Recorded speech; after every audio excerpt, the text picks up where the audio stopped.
Assembly గేట్ను కూడా తాకలేవు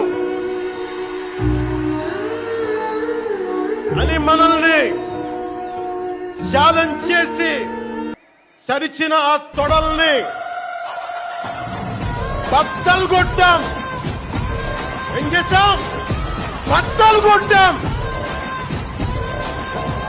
బద్దలు కొట్టి ఆంధ్రప్రదేశ్ అసెంబ్లీలో 21 మంది ఎమ్మెల్యేలతోటి, పార్లమెంటులో రెండు ఎంపీలతోటి అడుగు పెట్టాం. దేశమంతా తల తిప్పి తిరిగి చూసేలా 100% స్ట్రైక్ రేట్ తో ఘన విజయం సాధించాం.